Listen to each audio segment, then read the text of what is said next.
Timnas Indonesia U23 baru saja bikin kehebohan. Baru satu pertandingan, tapi langsung bikin lawan ketar-ketir. Bukan cuma Brunei yang dihancurkan 8-0, tapi juga mental pelatih Malaysia yang mulai runtuh sebelum bertanding. Macam mana coach melihat apakah pemain gugup untuk aksi pertama? Ya, kita dari awal permulaan kita dapat lihat pemain yang begitu agak gugup. Kemenangan besar ini bukan cuma soal skor, tapi soal pesan keras. Indonesia U23 bukan lagi kuda hitam. Mereka adalah ancaman nyata. Terus terang saya shock, kata Nafuzi Zain. Skor seperti itu bukan hal biasa. Tapi yang bikin saya lebih khawatir adalah cara mereka mencapainya. Mereka terlalu dominan. Ucapan itu keluar setelah ia menyaksikan langsung Garuda Muda membantai Brunei tanpa ampun. Dan yang jadi pusat perhatian, James Ravens, penyerang muda yang tampil layaknya predator. Bayangkan, satu pemain mencetak 6 gol dalam satu pertandingan. James Ravens benar-benar jadi mimpi buruk buat Brunei, dan potensi mimpi buruk buat Malaysia. Ravens itu beda. Gerakannya cerdas, eksekusinya tenang, dan insting golnya luar biasa. Kalau kami tak siapkan antisipasi khusus, dia bisa habisi kami lebih cepat dari yang kami kira, ujar pelatih Malaysia. Dominasi Indonesia bukan cuma dari gol, tapi dari segala sisi.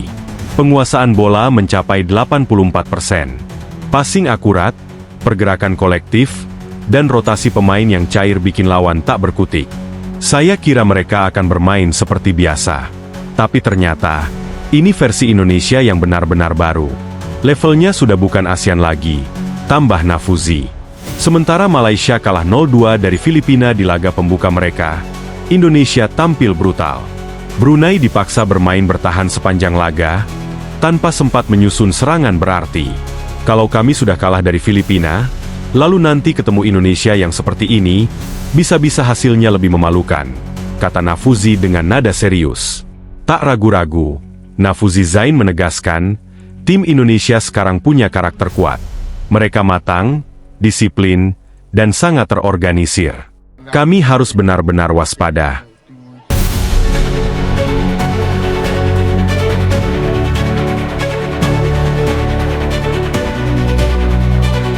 Laga tanggal 15 Juli 2025 jadi panggung pembuktian. James Ravens tampil menggila.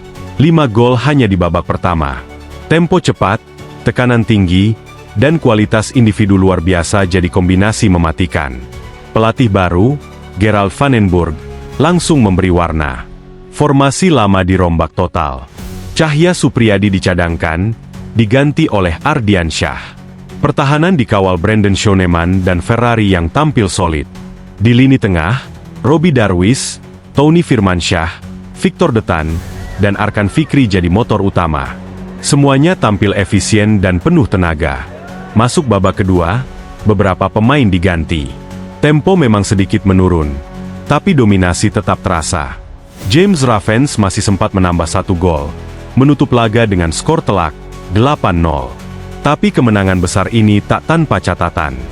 James Ravens mengalami kram hebat dan harus bertahan di lapangan tanpa bisa banyak bergerak, karena jatah pergantian sudah habis. Dari pihak lawan, pelatih Brunei juga ikut memberikan pernyataan yang mengejutkan. Saya kaget. Tim Indonesia ini bukan seperti yang saya bayangkan. Tempo mereka tinggi, organisasi permainan rapi, dan kualitas pemain luar biasa. Ini sudah bukan tim ASEAN lagi, kata Aminuddin Jumat. Ia juga memberi pujian tinggi kepada pelatih Van den Burg. Pelatih mereka tahu persis apa yang dia lakukan. Gaya mainnya tidak umum, tapi sangat efektif. Van den Burg menerapkan formasi 4-2-2 yang cukup langka, bahkan di Asia. 2 gelandang bertahan mengunci lini tengah, 2 gelandang menyerang membongkar pertahanan lawan, dan 2 striker jadi mesin gol. Formasi ini membawa Indonesia ke dimensi permainan yang berbeda. Duet Hanan dan Ravens di depan benar-benar tak bisa dipandang remeh. Keduanya saling melengkapi. Satu cepat dan lincah, satu lagi kuat dan tajam di depan gawang.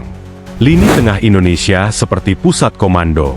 Mereka mengendalikan ritme, memutus serangan lawan, dan membangun serangan dari bawah dengan ketenangan luar biasa. Pertahanan Indonesia pun nyaris tea.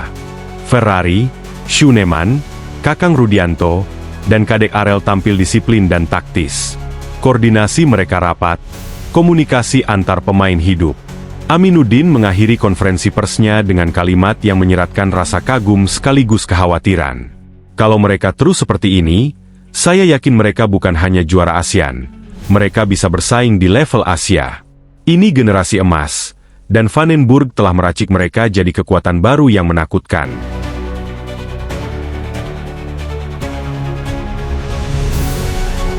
Turnamen baru dimulai, tapi satu pesan sudah sangat jelas. Timnas Indonesia U23 bukan main-main.